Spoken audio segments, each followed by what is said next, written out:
Bonjour à vous, Bonjour. bienvenue sur Confluence. Aujourd'hui, on se penche sur un sujet assez central dans la numérisation en France. Oui, ce projet de rapprochement entre la carte d'identité et la carte vitale. Exactement. On va essayer de décortiquer un peu les infos qu'on a, les stratégies, les justifications, et puis les questions que ça soulève, hein. Tout à fait.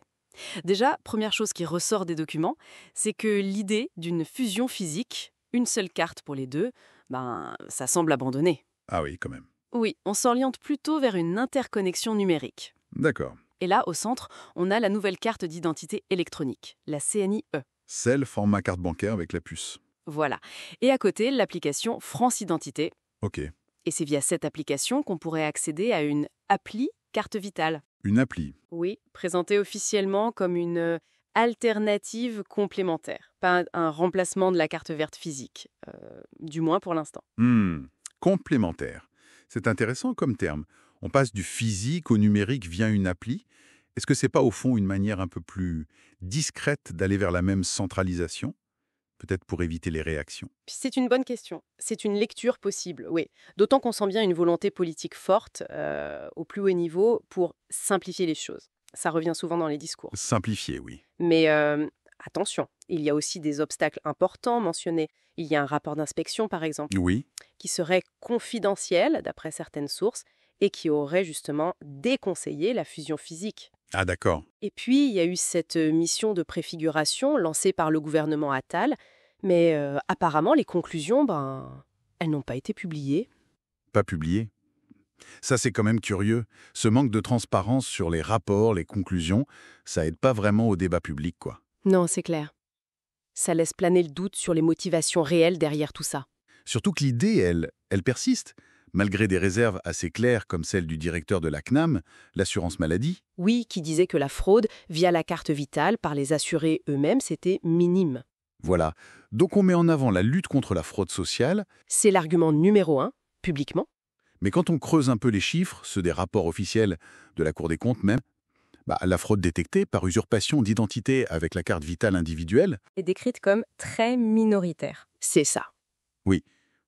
Les sources pointent plutôt la fraude des professionnels de santé ou la fraude aux cotisations, des choses plus structurelles peut-être. Exactement. Et ce fameux mythe des millions de cartes vitales surnuméraires. Ah oui, ça. Les documents de l'assurance maladie, ils indiquent que ça, c'est un problème qui a été largement traité, que le stock a été réduit massivement, c'était devenu marginal fin 2022. D'accord. Donc, l'argument de la fraude pour justifier un projet numérique de cette ampleur, il semble un peu léger, non? Si on se base sur ces chiffres? Disons qu'il pose question. Est-ce que c'est vraiment proportionné ou est-ce que c'est un prétexte pour un objectif plus large? Construire une infrastructure d'identité numérique plus globale, peut-être? Et là, forcément, ça ouvre la porte à d'autres questionnements. Certaines analyses font le parallèle, sans prouver de lien direct, hein, attention, Oui, soyons précis. avec des initiatives internationaux comme ID 2020, cette alliance publique-privée pour une identité numérique universelle. Alors, sur ID 2020, les sources sont claires. Pas de lien formel direct prouvé avec la stratégie française. D'accord. Mais bon, l'absence de lien formel, ça ne veut pas dire absence d'influence. Des entreprises françaises, Thales, Idemia, elles sont très présentes sur les projets français d'identité numérique, de biométrie, Oui, bien sûr. et ce sont aussi des acteurs mondiaux majeurs. Thales, par exemple, était présent à un sommet ID 2020 en 2016, selon une source.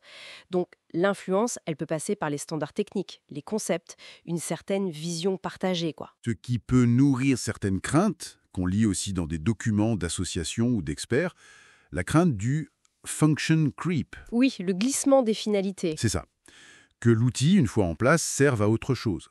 On a vu ce débat ailleurs, par exemple sur les liens possibles identité numérique, statut vaccinal, même si, encore une fois, c'est pas l'objet affiché en France pour l'instant. Et face à tout ça, il y a des garde-fous. Heureusement, la CNIL, la Commission nationale de l'informatique et des libertés, elle est très vigilante. Oui, elle publie des avis. Exactement. Elle insiste sur le besoin absolu de garder des alternatives non numériques, sur le droit de refuser que son numéro de sécu, le NIR, soit inscrit sur la nouvelle carte d'identité. Important ça. Oui. Et puis les principes de base, minimisation des données, sécurité, contrôle par la personne elle-même. La CNIL alerte aussi sur les risques de la biométrie et de cette dérive des usages. Et ces alertes, on les retrouve chez des acteurs de la société civile, comme la Quadrature du Net. Oui, LQDN. Ils pointent les risques de centralisation excessive des données, de surveillance, mais aussi un truc très concret, l'exclusion numérique.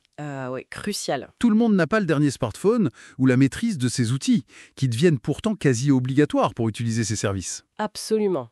C'est un vrai risque. Donc, si on essaye de synthétiser un peu tout ça, On voit bien une tendance, une avancée vers une gestion plus numérique, plus centralisée de l'identité. justifié officiellement par la simplification et la lutte antifraude. Voilà.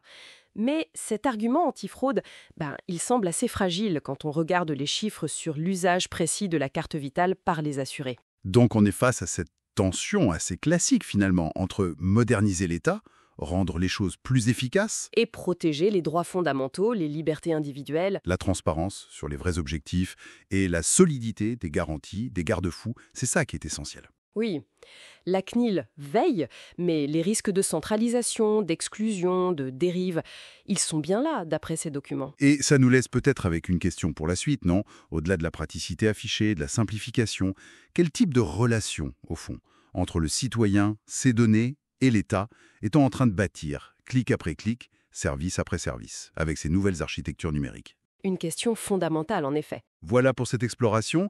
Si ça vous a intéressé, pensez au petit like. Et abonnez-vous pour ne pas rater nos prochaines analyses. N'hésitez pas à partager vos réflexions en commentaire. À très bientôt sur confluence.ts. À bientôt!